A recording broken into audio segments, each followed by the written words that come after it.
الحمد لله وحده والصلاة والسلام على من لا نبي بعده وبعد أعوذ بالله من الشيطان الرجيم بسم الله الرحمن الرحيم إن الله يأمر بالعدل والإحسان وإيتاء ذي القربى وينهى عن الفحشاء والمنكر والبغي يعظكم لعلكم تذكرون صدق اللہ العظیم۔ یہ سورہ النحل کی غالباً 90 نمبر آیت ہے،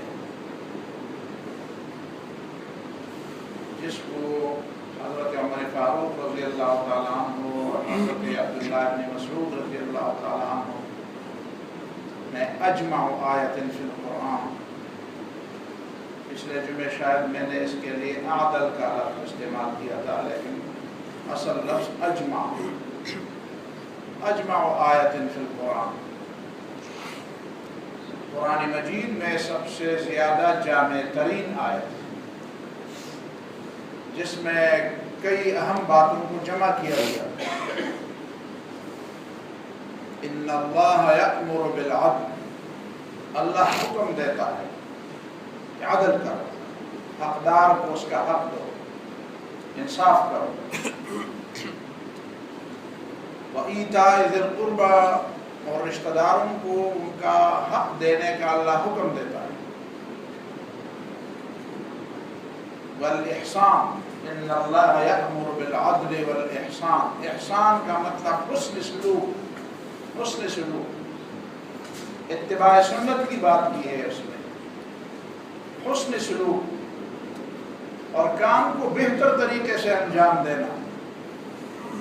جو بھی کام تمہارے حوالے کیا جائے اس میں اپنی دماغی، علمی اور جسمانی صلاحیتوں کو بروئے کار لاؤ۔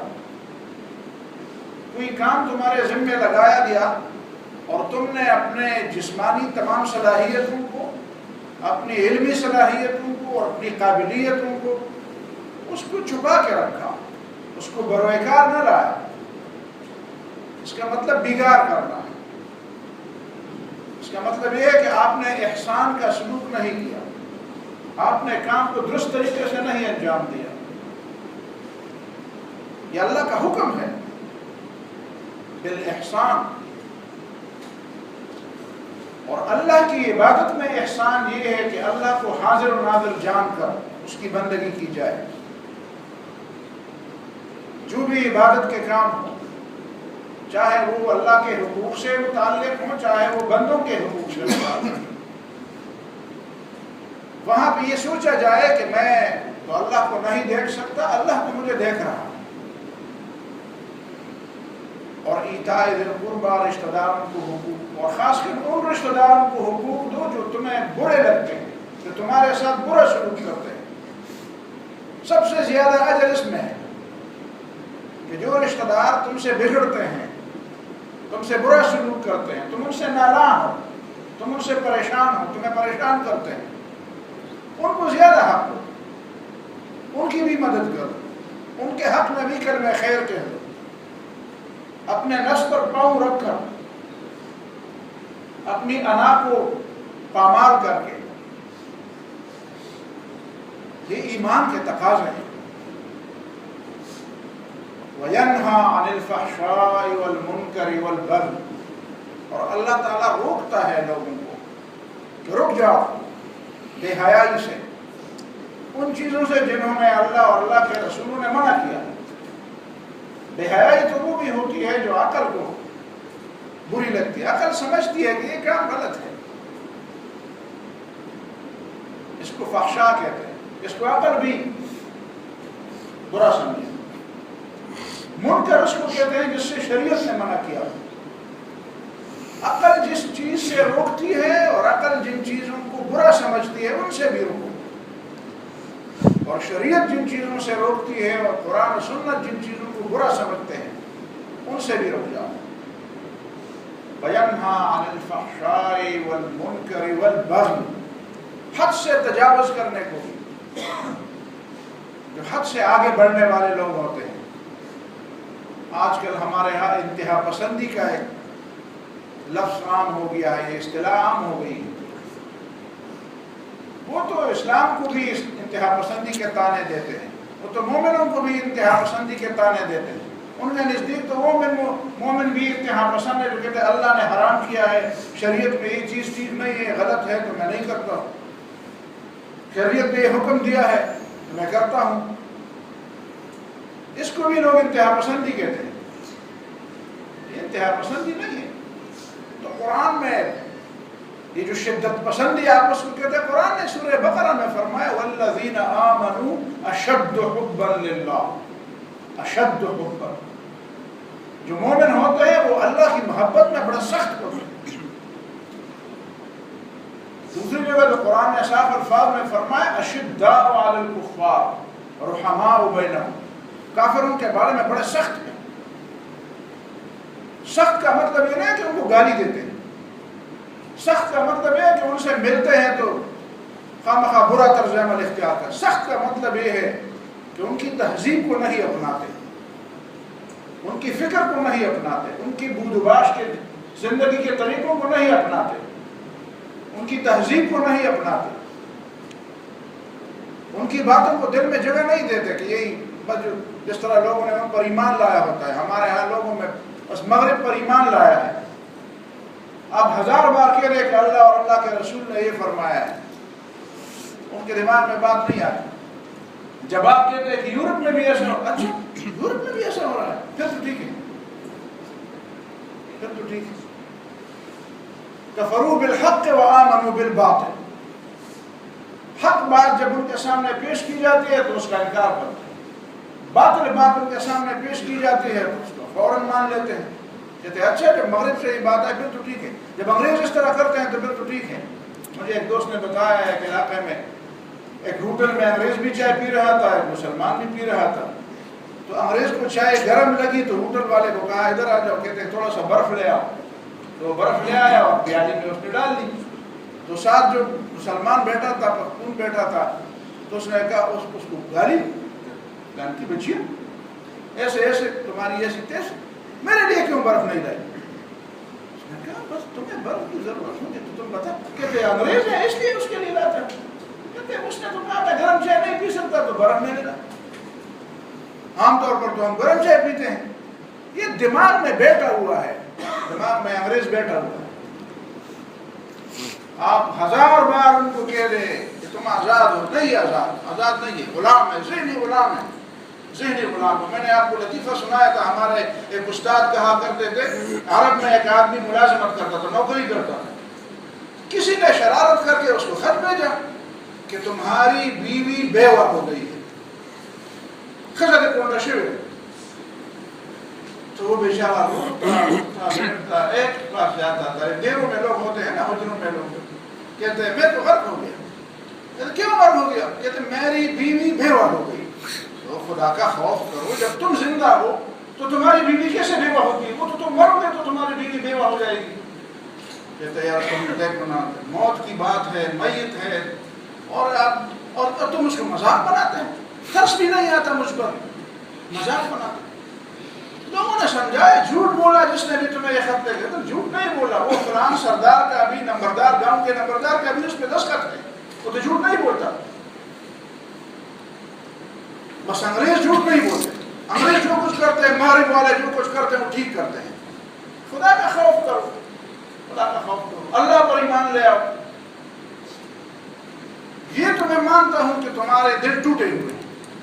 اقبال نے بھی فرمایا تھا نا، دل توڑ گئی ان کا 2 صدیوں کی غلامی، غلامی 200 سال رہی تو اب لوگ اٹھنے کے قابل نہیں ہیں، آپ ان کو اٹھائیں کہتے ہیں جی ہم تو نہیں اٹھ سکتے، ہم نہیں اٹھ سکتے۔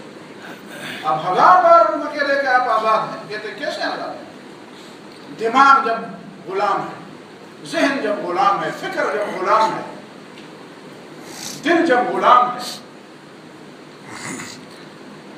بہرحال یہ تو میں اس آیت کی تشریح کر رہا تھا، اصل موضوع میرا یہ ذہن میں تھا کہ عدل کے اوپر بات کرو، عدل، ان اللہ یأمر بالعدل، اللہ حکم دیتا ہے عدل کرو، خود اپنے ساتھ بھی عدل کرو، لیکن نا انسان اپنے ساتھ بھی اگر نہیں کرتا.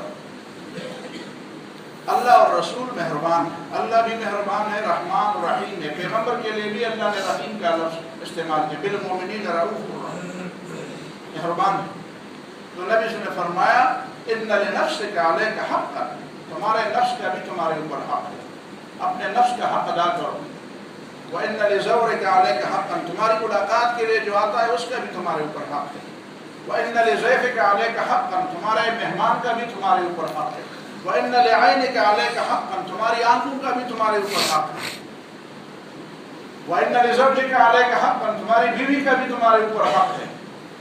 فَآتِ كُلَّ ذِي حَقٍّ حَقَّهُ، ہر حقدار کو اس کا حق دو. اس کو کہتے ہیں عدل. تو اپنے ساتھ بھی عدل کرو، اپنے بال بچوں میں بھی عدل کرو. حدیث صحیح حدیث میں یہ بات آتی ہے، رسول اللہ نے فرمایا بچوں اور بچیوں کے درمیان تفریق نہ کرو، کسی کو کسی کے اوپر ترجیح نہ دو. اگر میں ترجیح دینے کی اجازت دیتا تو میں ترجیح دیتا بچیوں کو. ہمارے عام طور پر اچھے بھلے لوگ بھی یہی کہتے ہیں، بچوں کو تو ساتھ بلاتے ہیں، سلاتے بھی ہیں، گود میں بٹھاتے بھی ہیں، ان کے ہر سوال کا جواب بھی دیتے ہیں. جب بچی کو کہتے ہیں چپ کر جاؤ جاؤ ادھر جاؤ، چپ کر، خدا کا خوف کرو. آپ ان کو بچپن سے یہ ساتھ دلاتے ہیں کہ تو کوئی ہمارے اوپر بوجھ ہے. پھر جب دوسرے لوگ آتے ہیں اور ان کو گمراہ کرتے ہیں اور ان کو ایکسپلائٹ کرتے ہیں اور مسلمان معاشرے کے خلاف اور اسلام کے خلاف بغاوت پر اکساتے ہیں، تو پھر تم کہتے ہو کہ یہ کیا کرتی ہے، یہ تو بغاوت پر، تو تم نے ان کو آمادہ کیا، تم نے ان کو حق نہیں دیا، تم نے ان کو قریب نہیں آنے دیا. بہنوں کے ساتھ لوگوں کا سلوک کیا ہوتا ہے، بیٹوں کے ساتھ لوگوں کا سلوک کیا ہوتا ہے، بیویوں کے ساتھ لوگوں کا سلوک کیا ہوتا ہے. پھر جب بات اس طرح آتی ہے تو پھر سارا ملبہ ان پر گرایا جاتا ہے. یہ نہیں دیکھا جاتا کہ اس میں ہماری غلطی بھی ہے. عدل کرو، انصاف کرو، خدا کا خوف کرو. دشمنوں کے ساتھ بھی انصاف کرو، دشمنوں کے ساتھ بھی انصاف کرو. وَلَا يَجْرِمَنَّكُمْ شَنَآنُ قَوْمٍ عَلَىٰ أَلَّا تَعْدِلُوا، کسی قوم سے، کچھ لوگوں سے تمہاری دشمنی چل رہی، ان کے بارے میں بھی انصاف کی بات کرو. اعدلوا هو اقرب للتقوى، تقوی چاہتے ہو تو تقوی کو قریب کرنے والا عمل یہی ہے کہ عدل کر. اور قرآن نے خاص طور پر لیکن رسول اللہ صلی اللہ علیہ وسلم نے ایک ایسی مثالیں دی بغیر کسی وجہ کے. کوئی ایسی بات نہیں تھی کہ جہاں پہ یوسف علیہ السلام کا کوئی تذکرہ چل رہا تھا، نہیں، تذکرہ نہیں چل رہا تھا. نبی صلی اللہ علیہ وسلم نے لوگوں کو سمجھایا. ایک دفعہ ویسے بات فرما دی، کہتے ہیں یوسف علیہ السلام بہت عظیم آدمی ہیں، بہت عظیم تھے. یوسف علیہ السلام بہت عظیم تھے. صحابہ کرام سوچتے کیسے عظیم تھے؟ اتنے عظیم تھے کہ پتہ نہیں کتنے 9-10 سال جیل میں گزارے. پھر بادشاہ نے جب سمجھے جدید اصطلاح میں این آر او کے ذریعے ان کو واپس پہ نکالنا چاہا تو کہتے ہیں نہیں، میں اس طرح نہیں نکلوں، میں جن سے اس طرح نہیں نکلوں. ارجع الی ربک، جاؤ اپنے بادشاہ کی طرف. فاسألہ ما بال النسوة اللاتي قطعن أيديهن، جاؤ ان سے پوچھو وہ خواتین جو جمع ہوئی تھی، مصری خواتین، اور میرے خلاف جو سازش تھی اس کا اصل مسئلہ کیا تھا. اس کیس کو ذرا ری اوپن کیا جائے، معلوم کیا جائے کون گناہ گار تھا. جیل جانے والا میں تھا، مجھے جیل جانا چاہیے تھا یا ان کو جیل بھیجنا چاہیے تھا؟ گناہ گار کون تھا؟ سازش کس نے کی تھی؟ جھوٹ کس نے بولا تھا؟ دھوکہ کس نے دیا تھا؟ میں ایسا نہیں نکلوں گا. کل لوگ کہیں گے یہ بڑا آدمی، کہتے بڑا آدمی ہے لیکن یہ تو اس الزام میں جیل میں تھا، بس بادشاہ میں رومان ہو گیا، بس لب جب کر کے کچھ لوگ کچھ دو کے ذریعے نکل آئے. میں ایسا نہیں نکلتا. نبی صلی اللہ علیہ وسلم نے فرمایا یوسف علیہ السلام بہت عظیم، بہت عظیم. میں ہوتا ان کی جگہ تو بادشاہ کی طرف سے پروانہ آ رہا تھا، کون جیل میں خوش ہوتا ہے، میں تو فوراً نکل جاتا ہوں. لیکن یوسف علیہ السلام اتنے عظیم، دیکھیں نا محمد صلی اللہ علیہ وسلم کتنے عظیم ہیں. یوسف علیہ السلام کی عظمت. ہمارے ہاں لوگ اتنے چھوٹے چھوٹے دل ہیں، چھوٹے چھوٹے دل. کسی کی بڑائی نہیں تسلیم کی جاتی ہم سے، کسی کی بڑائی کا اقرار نہیں کیا جا سکتا. ہم نہیں کر سکتے اقرار. ہم کسی کی عظمت کا، کسی کی بڑائی، کسی کی اچھائی کا، کسی نے کوئی اچھی بات کی تھی تو ہم نہیں مان سکتے. نہیں یہ ایسا نہیں ہے، اس طرح بس یہ ذرا سا انصاف کیا جائے. وَإِذَا قُلْتُمْ فَعْدِلُوا، جب بات کرو تو عدل کی بات. صرف بات عدل انصاف صرف عمل میں نہیں اور صرف بات میں بھی نہیں. وَإِذَا قُلْتُمْ فَعْدِلُوا، بلکہ قرآن مجید نے تو دوسری جگہ فرمایا یا ایھا الذین آمنوا اتقوا اللہ وقولوا قولا سدیدا یصلح لکم اعمالکم. مومنوں جب بات کرتے ہو تو درست بات کرو، اس کے نتیجے میں تمہارے عمل بھی بہتر ہو جائیں گے. یہ دونوں باتیں ایک دوسرے کے ساتھ بالکل لازم و ملزوم ہے. بات درست کر لو تو تمہارا عمل بھی درست. یہ نہ ہو کہ صرف عمل درست کر لو، اور عمل درست کرنے کا طریقہ راستہ یہ بتا دیا کہ باتیں تو درست کرو. میں آخر میں اسی بات پہ آؤں گا کہ وزیر اعظم صاحب کی تقریر تو UNO میں بہت اچھی تھی. میں نہیں کہوں گا کہ بری تھی. لوگوں نے کہا یار اس سے مذاق بنائے. مذاق نہ بناؤ، مذاق نہ. جو بات اچھی کہہ رہتا ہے اچھی ہے، بالکل ان کو آئینہ دکھانا اچھی بات ہے. کئی بار اسلام فوبیا پر بات کی گئی، دوسری موضوعات پر بات، کئی باتیں ہو گئی، بہت بہترین باتیں ہو گئی. اس کو نہ چھوڑو، اس کو نہ کہو کہ غلط ہو گئی، یہ مطلب تھا اور اس سے کچھ نہیں ہوگا. یہ میرے خیال میں چھوٹے دل والی باتیں. بات اس نے اچھی کی تو اچھی کی، لیکن ان اچھی باتوں کے ساتھ عمل بھی اچھا ہونا چاہیے. عمل بھی اچھا ہونا چاہیے. کل سے ایک مجلس میں کہہ رہا تھا کشمیریوں کے بارے میں ذرا خدا کا خوف کرو، کوفی نہ بنو. ہم سارے پاکستانی کوفی بنے ہوئے ہیں. ایک طرف تو ان کو کہا جاتا ہے ہم آپ کے ساتھ ہیں. حضرت عقیل کو خط لکھے کہ ہم آپ کے ساتھ ہیں. حضرت حسین کو خط لکھے کہ ہم آپ کے ساتھ ہیں. جب وہ آ گئے میدان میں تو کوئی بھی ساتھ نہیں تھا. تو آپ بار بار کہتے ہیں ہم کشمیریوں کے ساتھ ہیں. کشمیری بیچارے کیا ان کی کیا حالت بن گئی ہے. تو اگر آپ ساتھ نہیں ہیں تو نہ کہیں کہ ہم ساتھ ہیں. یا تو آپ کہہ دیں کہ بڑا اپنا کام کرو، خدا کا خبر ہم نہیں کر سکتے. کبھی کہتے ہیں ہمارے پاس پیسے نہیں. یار میں نے کہا بتاؤ اس کشمیر کے مسئلے کا حل کیا ہے. آپ کیا کہتے ہیں امریکی فوج جائے گی آزاد کرائے گی، امریکی فوج کشمیر کو آزاد کرائے گی، UNO والے آئیں گے وہ آزاد کرائیں گے.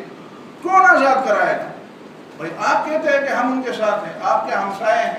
پاکستان کا اس کی زمین پر دعویٰ ہے، آپ کہتے ہیں ہماری ایک انچ کی زمین کی حفاظت کریں گے. تو یا تو یہ باتیں نہ کرو. سب کہہ دو کشمیریوں کے بھائی اپنے ہندوؤں کے ساتھ جو بھی کرو باقی لوگ بھی کرتے ہیں.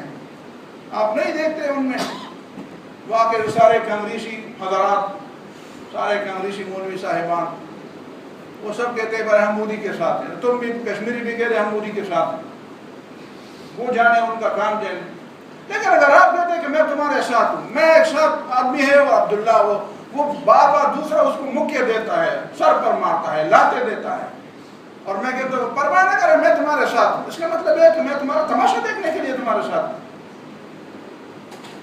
لوگ کہتے کیا کریں بھائی، کیا کریں تمہارے پاس جو کچھ ہے نا، جا کر اس پہ جو کچھ ہے تمہارا اس کو میدان میں پیش کر دو.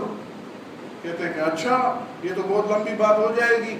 اچھا اس کشمیر کے لیے سارے پاکستان کو داؤ پر لگا دیں تو پھر کل خدا نخواستہ بلوچستان پر ہندوستان کی فوج آ جائے گی تو ہم کہیں گے سارے پاکستان کو بلوچستان کے لیے داؤ پر لگا دیں. پشاور پر قبضہ ہو جائے گا کسی کا خدا نخواستہ تو لوگ کہیں گے یار سارے پاکستان کو پشاور کے لیے داؤ پر لگا دیں، سارے پاکستان کو کراچی کے لیے داؤ پہ لگائیں.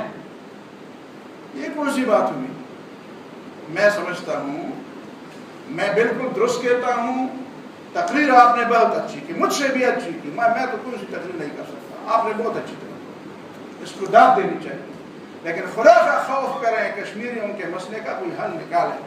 کب تک وہ بیچارے چیخ کریں گے؟ یا تو اس منہ بند رکھو کہ ہم نہیں ہیں تمہارے ساتھ، یا اگر ان کے ساتھ ہیں تو ساتھ اس کو کہتے ہیں، ساتھ دینا اس کو کہتے ہیں. اگر ساتھ دینا اس کو کہتے ہیں تو پیٹ پھیر کر بھاگ جانا کس کو کہتے ہیں؟ تماشا دیکھنا کس کو کہتے ہیں؟ اللہ تعالیٰ مجھے بھی اور آپ کو بھی سمجھ اور عمل کی توفیق عطا فرمائے. وآخر دعوانا